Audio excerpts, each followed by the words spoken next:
Hello and welcome to the Open Podcast Community Podcast. This is episode number 2, and the guest is Brendan Weinstein, and we will be going through his background and what he's working on right now. Welcome, Brennan. Thank you for having me. I'm excited. It's the first time I've been a part of any of the open podcasts, so sounds like a great idea. I love the movement and excited to get to know you guys. All right, so why don't you tell us about yourself, your background, and how you got here? Okay, so I think than the traditional maker or I'd say bootstrap indie maker. I have a little bit of a different backstory. Mine kind of came from realizing that's the side of entrepreneurialism and venture capital wasn't really where I wanted to go with a product that I hadn't been able to build in full on my own. So that dates back to about 2013. I'm a junior in college, and just like any other 21-year-old seeking extra money, or you're on campus trying to be entrepreneurial, and my partner Doug and I decided we had this little watch business in which interchangeable colored watches could be sold and change colors. When we were in college, this seemed like a hit. We were like, I go to Indiana, he goes to Syracuse. We're playing each other in sports. Everyone decked out in colors. The watch to import was, pennies on the dollar. We'd selling it for a few bucks, but instantly we learned like that was what's driving us. Like there was business. That was more fun than even having gone to the game that night. I mean, that was like the early telltale signs for me was I didn't want to go that night to the after party. I was like, I want to go figure out how we're going to plan what to do next. So from there, the next plan was to realize we're on a campus. We have a very strong network between us, right? I'm studying business at Indiana University at this point. He's studying business at Syracuse. Where those two networks and areas, being one in the Midwest, one on the East Coast, get this great distribution. So we're going to reach a ton of students. We're going to get them some watches, whatever the product may be in their hands, and run an affiliate, referral marketing engine, right? Give them a commission. Sell watches that are blue and white if you go to North Carolina. Sell watches that are red and white if you go to Indiana. A few bucks a pop. It didn't matter what the price was. We got to get our names out there. In a matter of 3 months, the view of what we were as professionals was he's a graduating collegiate, or he's an emerging entrepreneur, right? We weren't doing anything special. We were the mindset of wanting to create something, right? I stay with that today. The manner in which I went to create something, I do have some regrets on. Not regrets that I would, regret about myself. Regrets that hindsight's 2020. I would have done them differently. When I first started that company, the only thing you did and what we had learned was you go and you raise a $250,000 seed or Series A, right? The goal is to get into Y Combinator, something along those lines. So we sit down, we draw business models. We're going to build a referral engine for one reason, not to just generate viral traffic at all. We're going to do it from the opposite side.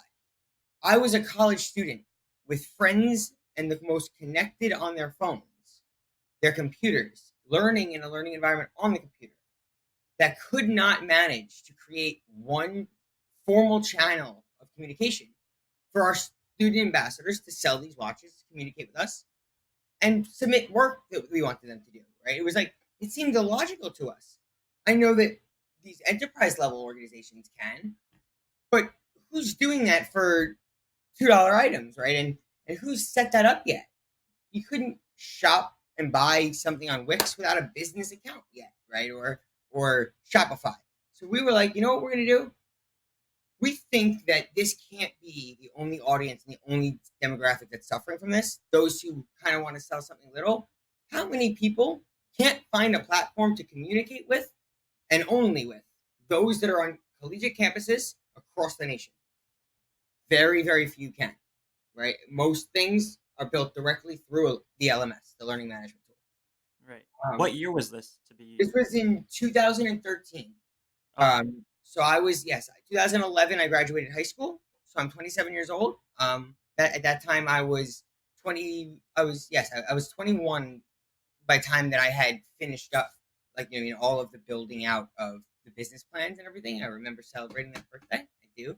21st, maybe not remember, but it was a good time. Um, so yeah, we're about 21, 20, and 21.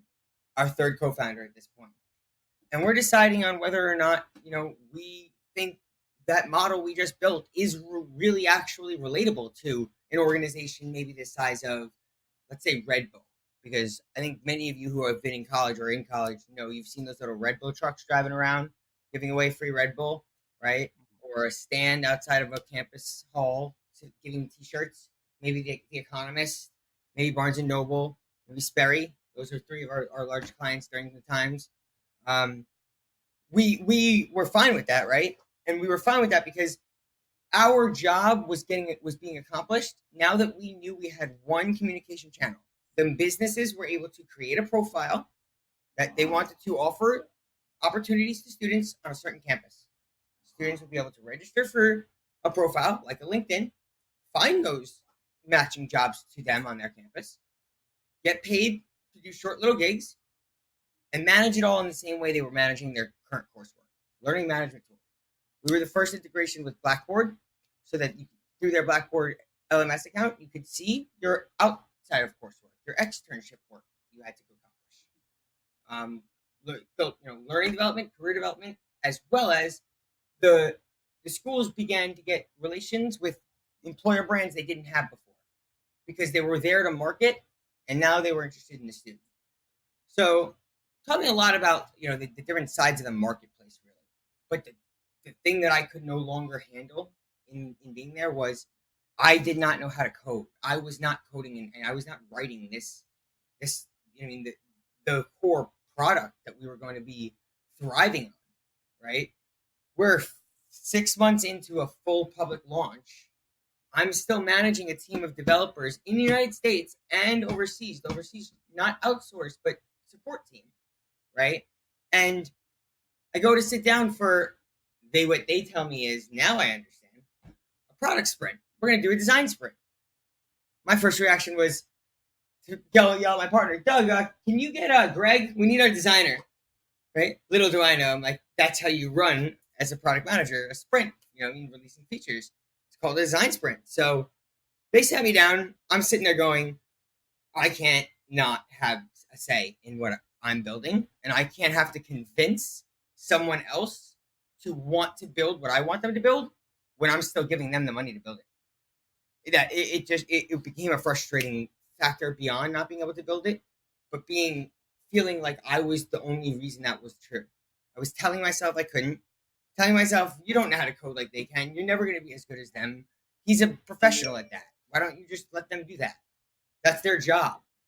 Well, I put together the framework and the idea, the model for this type of business, the business that 2 months later went on to raise $350,000 of a seed round. Ended up raising close to like about $1 million in total capital. Staying at 5 employees and close to profitable throughout the entirety of the 5 years. Um, I was able to accomplish that, yet I could not see anything else in myself being able to actually build this thing I wanted. Right? I was going to have to make enough money to pay someone to do so. When that kind of happened is when I really started to look out elsewhere, find inspiration, find other technologists. I'd always been a product hunter like that. I'd always been sitting through it could be at that time. I think it was definitely product hunt, but there was even I was using Beta Page existed, Beta List existed, Startup. There were countless of them. I would sit on forum boards and wait till someone would post a new product, but I would look at them all and go, I'm looking at this for who do I think is clever enough to be the one that I want to pick to be my guy. Right? That was exactly where I didn't. It was that imposter syndrome that me and you had spoke about earlier, but not right. Like, I'm not telling myself I'm bad. I'm just trying to be realistic to the point of, like, I don't know that I will be enjoying myself going through another learning experience. That's a lot different than saying I can't. So I took a step back and I realized if you want to learn this, you got to learn it, and it's going to be you're on your own, right? Coding boot camps are there. I find that to still be on your own, but it was going to be something that I had to reach out to a community, right? Like I was going to need my own resources, not the education system, not my father even working in software engineering. They weren't involved with the way we're learning today. Agile methodologies, right? Um, the world, the environments we live in, serverless computing. Like, I sat my dad down and asked him to start teaching me. He's a 25-year executive in technology. He had no clue what one of the words I used were. When I said react, he said react to what? Right? Like this is what I'm trying to learn from a. It's not him. It's our generation. The speed and the rapid um, releasing of new technologies. That's the reason I'm even in the position I'm in to begin with. The speed of technology advancing so far put marketplaces with social networks on the map, which is where my thought of putting together job boards and students marketing on a campus came to me. Right? It was all from mixtures of prior thoughts before. And now I wanted to take that one step further and say that was my thought period. Now I'm going to build it. Right. So that's pretty much where University Beyond was like, I would say 4 years in of its 5 year existence. As you can see, I was kind of wanting and desiring to be able to go and now create and build. I was confident in myself. I've been spending a lot of time learning, different programming languages offline. I did take a General Assembly course. I got a certificate in product management at product school. I wanted to know the ins and outs of being able to speak with an engineer, right? It's very, very difficult, like without understanding product management well, to convince an engineer that he better finish this a week faster than he thinks he's going to. I mean, zero about the languages he's writing, right? So that to me felt like I better do that if I want to be even in the room first. So when I got through with understanding how products were developed, managed, maintained, and that role didn't need to be the core engineer, that's when I actually found myself able to succeed in learning how to code the best, like of the periods of my life, because it no longer felt like it's either do this or die, right? Like I've now decided to write code, I better get real good at it, or can I use the fact that I'm able to understand and build right applications on my own for my success as a product manager, where my interests and skill sets do lie, data, etc. Like that took a long time for me to realize, and I think that I didn't do enough reaching out to people, right, until about a year ago, I would say, when people like Alex, people like you know communities, product hunt. I've been around and a member of for a little bit longer, but communities such as product schools, Slack community, 35,000 plus product enthusiasts, whether they be professors, their current PMs in Silicon Valley, giving us AMAs every day, and like realizing I now had a network I could tap into, right? Community building became the next thing in 2015 and 2016, right? We started seeing communities pop up all over. We see MakerLog, we see indie hackers, right? We see communities designed around those like I was finding myself falling into, which is the exact opposite of what I had seen myself 2.5 years earlier, going and meeting with venture capitalists to raise funding.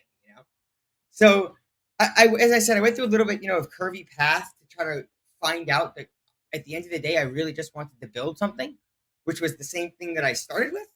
I just never got the confidence internally to say, I'm going to be able to make that. So why don't I just sit down myself and try to make that, right? Whether or not it takes learn a lot of learning. I'm happy I did today. I feel a lot confident about myself, more confident about myself. I work closely with some of my most respected makers that are creating today, creating not for the monetary value that they know that they can earn in a salary at a certain organization, but because of the pride they take in their work, right? The ability to put out products and in a manner and to those in which they would like to, empower. I think the women's movements like are all phenomenal. I think that schools that are doing a lot for um, I mean, for students that are from foreign countries or that are living in impoverished areas. There's a lot of movements that have been able to be built around the limits, the breaking down of limitations of technology. Right, you were stuck with an elite building what the elite wanted. If we can all build things, it expands to a lot more possibilities. So I was like, finally feeling at home, right? Like I don't need to be the best developer in the room. I can have the same conversation with these three people. Maybe he's an engineer, maybe he's a designer. That's what products. That's what product oriented, folks do. I want to just be a part of the product phase. So I've now been, I would say, for a good year and a half since then, since the end of like 2017, early 2018. I've been steadily still practicing, keeping my skills fresh, but I've taken a lot of side projects. I worked for about 12 to 16 months leading the initial product development and data infrastructure configuration, basically, for a esports company called Geyser. That was an interesting gig. It was another great experience. I definitely know now that like just joining another group of people just because there's a group of people is not why you join a team, right? You join a team to be with the people who are like-minded, who want to build like things with you, and that you enjoy being around. You're gonna make way better products, and you're going to be way more enjoyable. Your life's gonna be that much more enjoyable if you get to go home and not go back to work, but go on to the same computer you were at work on, doing the same thing, and now it's just for your enjoyment. Right? It makes work not a thing anymore. So I found that the hard way. I think that I fooled myself for a while into thinking I shouldn't even really try to like code. It seemed like a 4 year college experience. I was too behind the the ease in today with the amount of free resources online. I could not recommend it more to start at least your understanding of technology. Start building something. No code is a great way to start that. You have an idea in your head, start making it, put it together, right? If you had an idea, you would have put it together in a flyer on Microsoft Word when you were in high school. You wouldn't have been shy to do that. Now, granted, it's much more intricate than that, but on the grand scheme of things, we took it from am I going to sit in a typewriter and actually go through the effort of like making that document, or do I have to just type a few letters into a Apple Notepad, and will I have it forever? Right? Like, to me, that's the level of difference. Like one is just manual and like analog, right? And then one is to the layperson, and then one is a dashboard with widgets that you can drag and drop around, right? That person knows how to reorder this. They don't know how to manually reconfigure things, right? We never learned the science behind computing. We just learned how to write the language. Boot camps don't teach you why the computer is reacting to a certain script. It just teaches you that it does. So I think you know what my next step might be that I'm considering. I think we spoke about it a little bit, but that's kind of a little bit of a background on my kind of formal experience as well as personal thoughts on why and where I've come to. I'd like to inform you guys that I'm happy as ever. I'm at home in a community of people who root for me, right? Like I know Alex does. I know I do for them. I know this morning me and Fahar had an unbelievable conversation. And like it's those little things that are coming from people who are not sitting there in your benefit. They're not. They don't work for you, right? It's that empowerment that I'm saying made me so much more successful than the empowerment of going to college and being told because you have this, you should get that job, right? Having people be there for you is really, really crucial. So I think that the difference maker for me became 3 years of confusion. In the last year, I've been a part of communities. Things have started to clear up, and you have resources. So hope you guys were able to follow along that little windy, brain of mine. But Alex, I'm glad you brought that up. I don't often go back into my past, to be honest. No problem. So you have University Beyond, Geyser.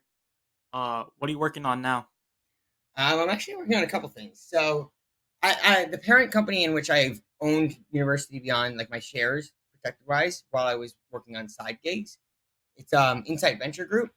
So the reason why it's Insight is that's what I'm interested in at the end of the day, right? I want to build applications so that I can see what data is being produced by it. The data in the end of the day is is words to me. Where people hear things, hear sentences, like I look at a screen and I'm looking at shapes and numbers for a pattern, right? Like that's the way my mind works. So I love visual designing, of course, but the end of the day, the goal for me is to deploy it, release it, so that I can analyze its impact on anything, impact on my revenue or impact on trees planted. If you're, you know, I mean, one tree planted, whatever it may be, the understanding of building, you know, KPI metrics. You know what I mean, trying to achieve them, seeing how close you are, fine tuning, adjusting, reiterating, and going after it again to, you know what I mean, basically hone your craft. Like that's where I found myself to be very, very um, rewarding feeling in the product space. I no longer feel undereducated or underexperienced. Okay, interesting. So, you're a very prominent member of the product hunt community, and there was just a product hunt meetup in New York, and you hosted that, correct? Yes, I did. I did. How'd that go? I gotta say that was fun. I'll start off with your question about yes, I am a prominent member. I guess you could say in the product hunt community. I think that prominence comes very much so from just my raw pure interest. I am not always intentionally reaching out to or sharing other people's products for them. It's most of the time me saying like, maybe I just need to remember this, right? Or I know this, like this guy or girl who's building this knows what it feels like when someone else that's never spoken to them before has retweeted or shared their product, not their thoughts, not their words. Twitter to the tech world is a much different place than it is to everyone else, right? Like it's your life being in some sense. Like if you tweet out you know your link and it's corrupted, you may not be getting more in viewers to that site.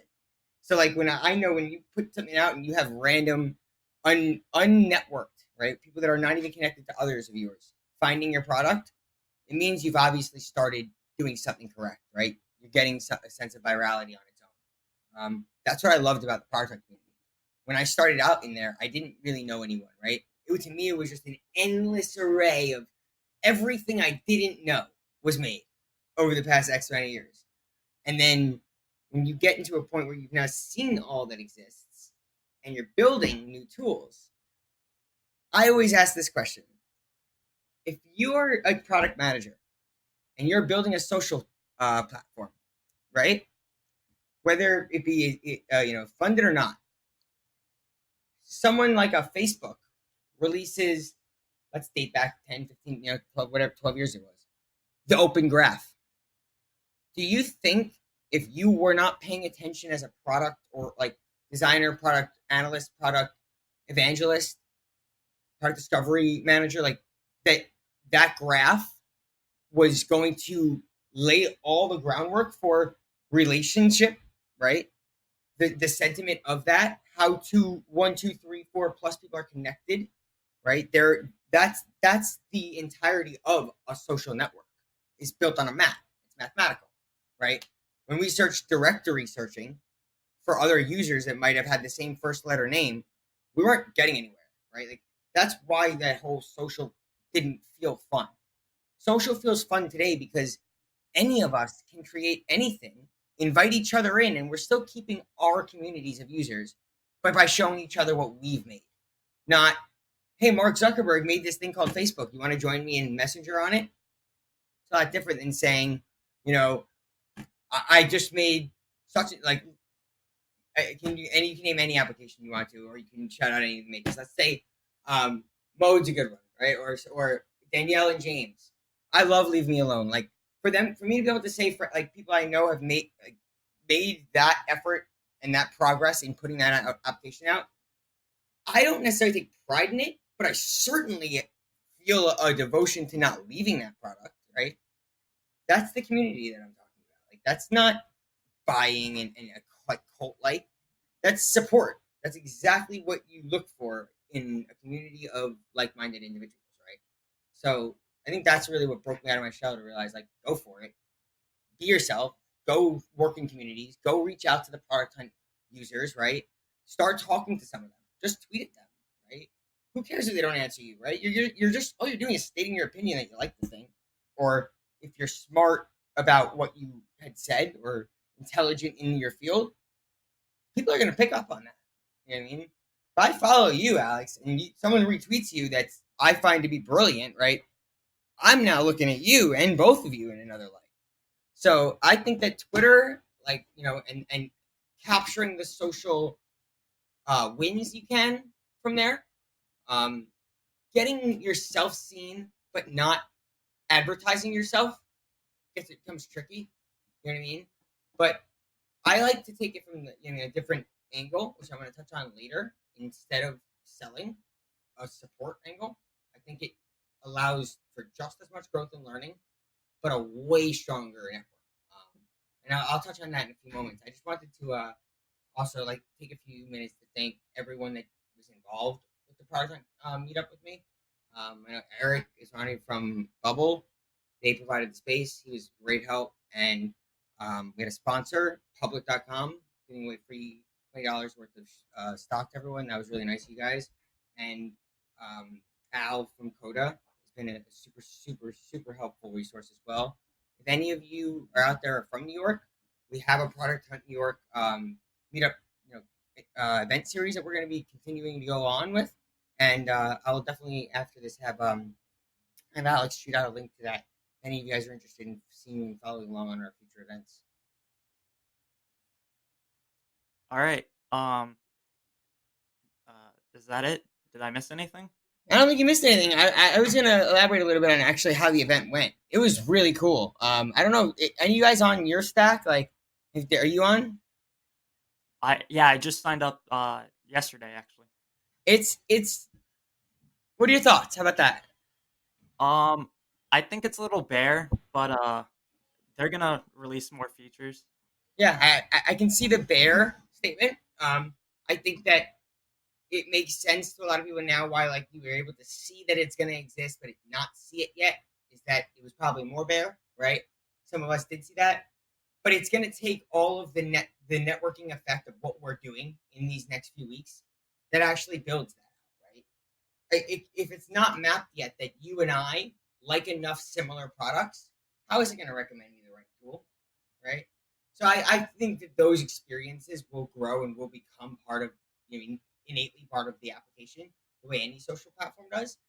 I think the value it adds is that like we all go and sit on product hunt, find things, find the people that made them, but there's no touch point in between to say, I want to discuss with the people that are also using these things, not in a forum board, but in the way we know how to communicate in a social network, right? So it puts right at the intersection all of the missions and value that product type adds with the value principles the users have brought the community, right? It's now a community network of the products people use, right?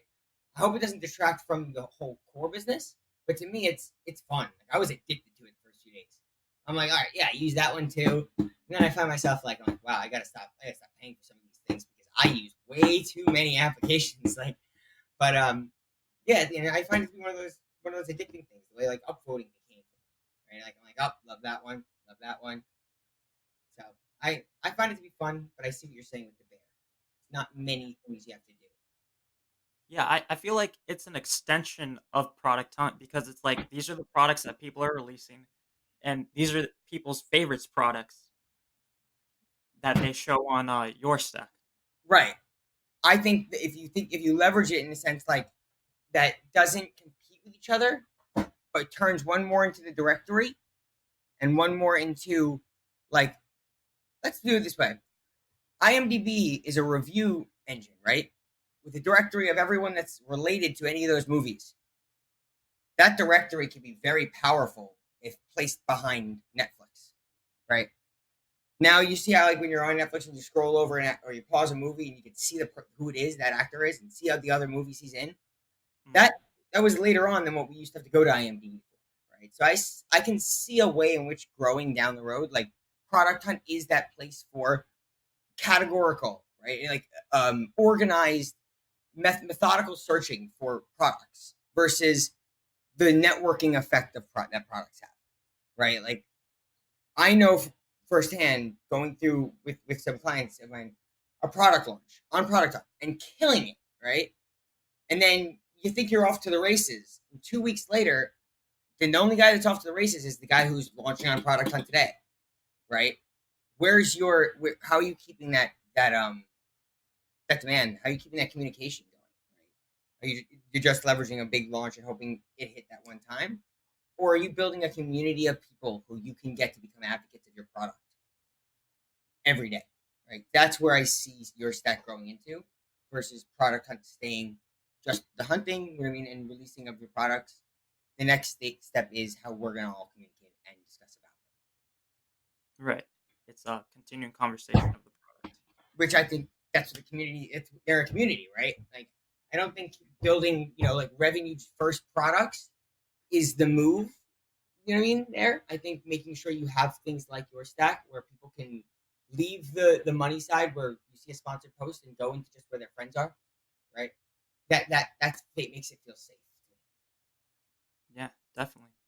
So you've been on the VC side and you've been on the indie side. Mm-hmm. I was wondering if you had an opinion about profit sharing agreements like with Earnest Capital or Indie VC.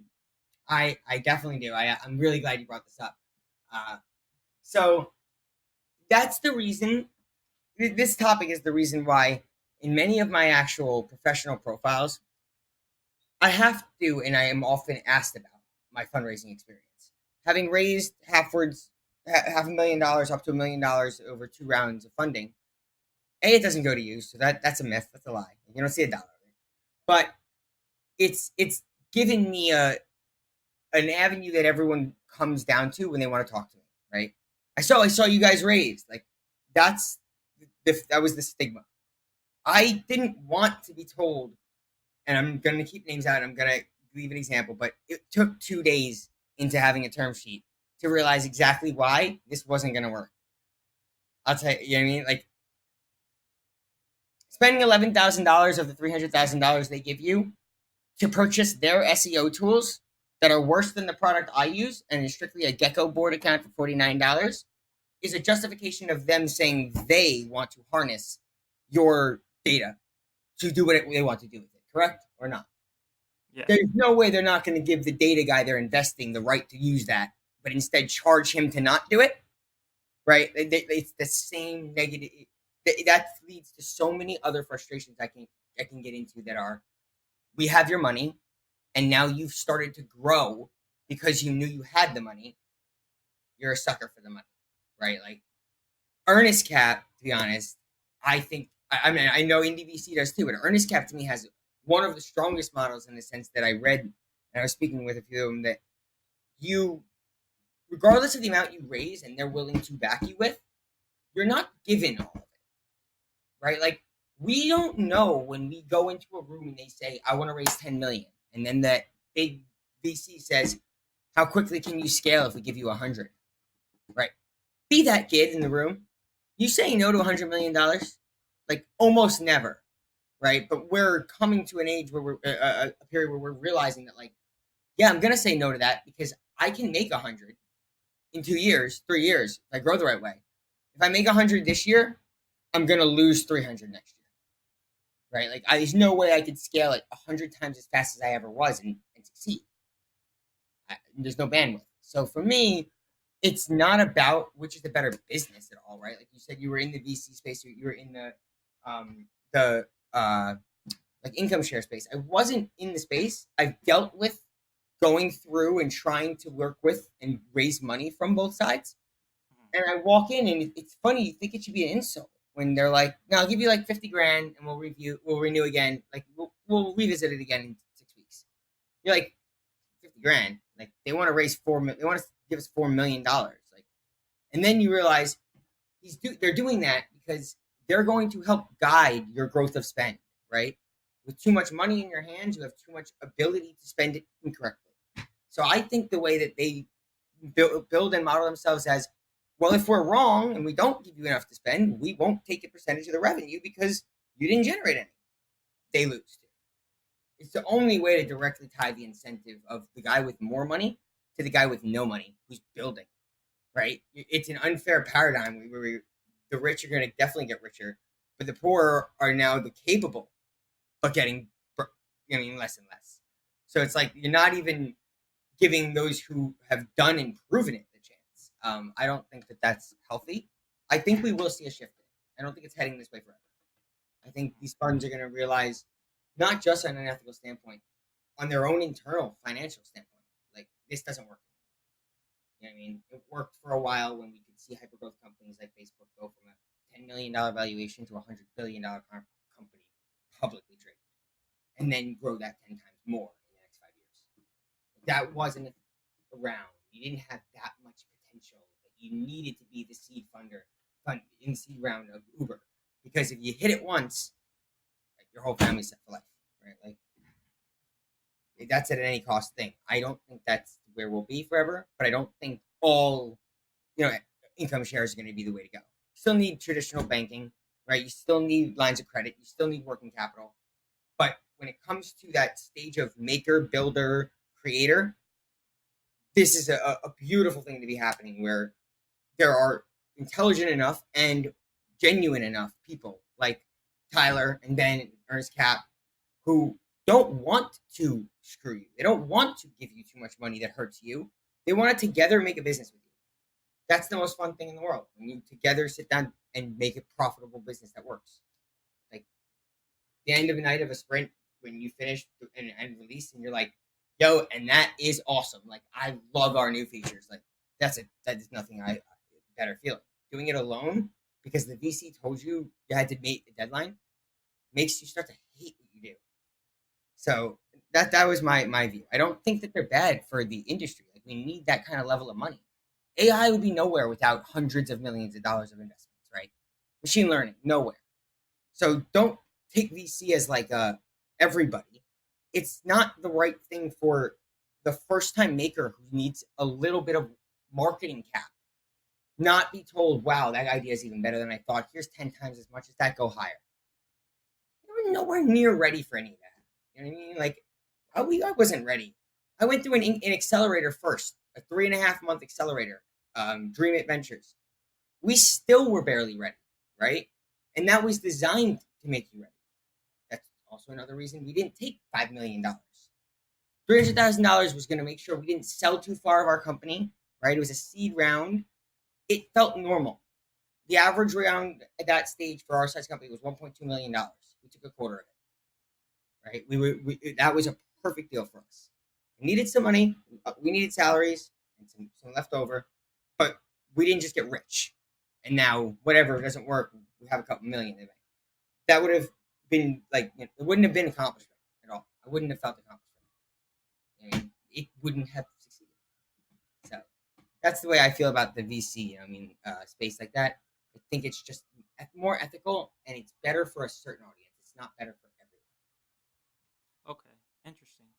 Um, so I've been applying to jobs, and I've noticed that some companies they they've been going they've been staying private for longer. Like they go from series they they have like a series D and a series E everyone. Okay. funding of a round of funding. I was wondering if there is any advantage for them staying private longer. Yes. So I see what I take from that is not so much as my market intelligence, right? From them staying private longer.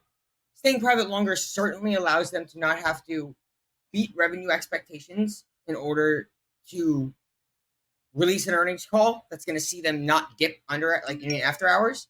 If you start to think about a private company that has cash in the bank and a credit limit on file, that's how much money they have, right?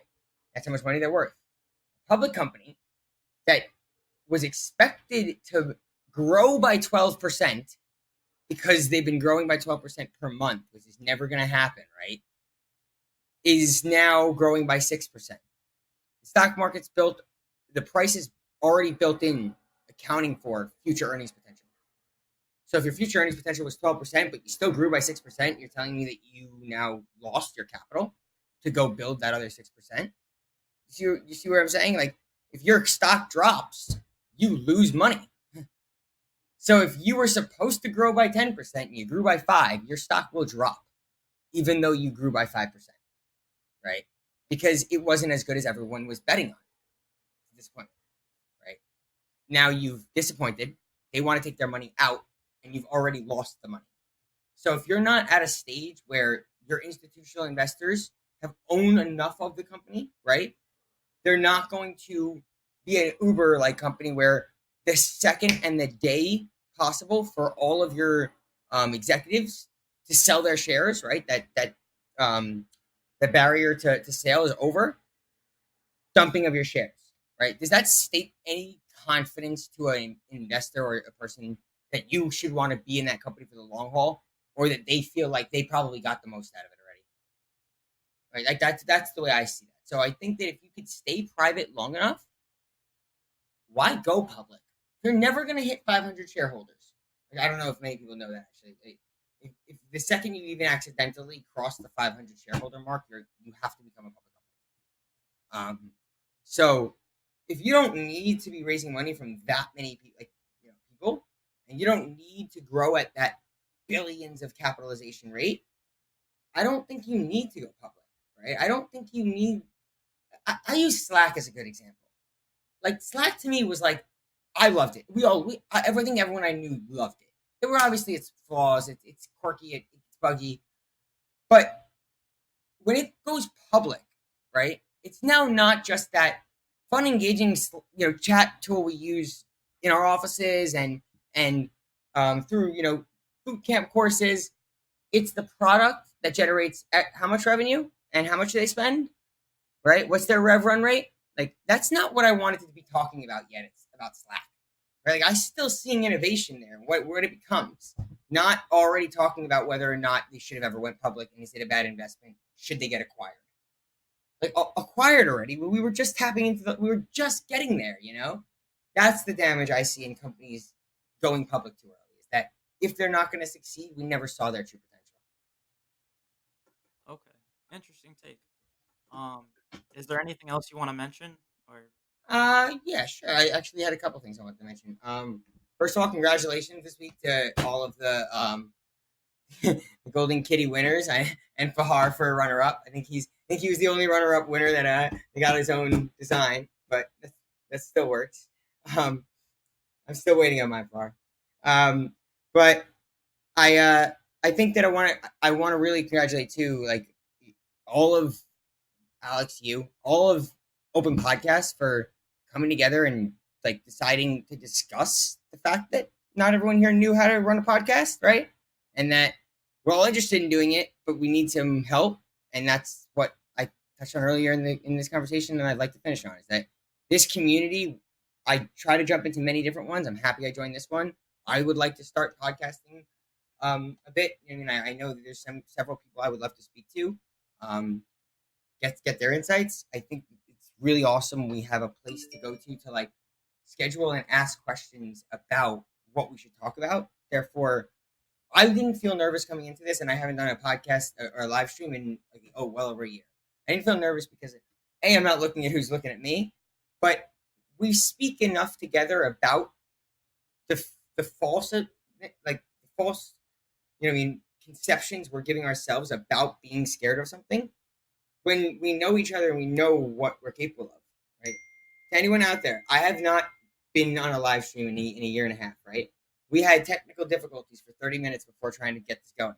5 seconds before we started, we finally could hear each other, right? It's not going to stop us from having had a discussion in front of you guys in public. It's a healthy discussion. It's what happens, and the rest of the people that do get that bug the first time in open podcast don't have to feel alone either, right? Like, that's that type of honesty and just genuineness is what I'm, like, really excited to see going forward, and I think that we can have some, like, awesome open podcast discussions. So thank you very much for having me on. No problem, man. Where can people find you online? Yeah, you don't have to find me. No, I'm just kidding, guys. You can find me on LinkedIn, Brendan Weinstein. If you want to, just professionally connect. I'd much rather you guys follow me on Twitter. That's where I live all day. You'll find my, product ideas or discuss with me. If you need something emergency, DM me. I usually answer them. I'm reachable on DM. Never gonna find me on Facebook for sure. Um, and if you're in any of these maker communities or want to be, reach out to me and I can either introduce you or reach out to me in one of the communities. Maker Log. I mean, a work in progress. We're in Producton. We're in Producton. We're in your stack. Like, if you're interested in products and you're in a community, I'm sure we can connect somehow, and I would love to. So feel free to reach out to me. All right. Thanks for coming on. Thank you If so you much. No problem. If you wanna be a guest on Open Podcast or host your own podcast, um, come join the Telegram chat and talk to me. Thank you for listening. Have a nice day.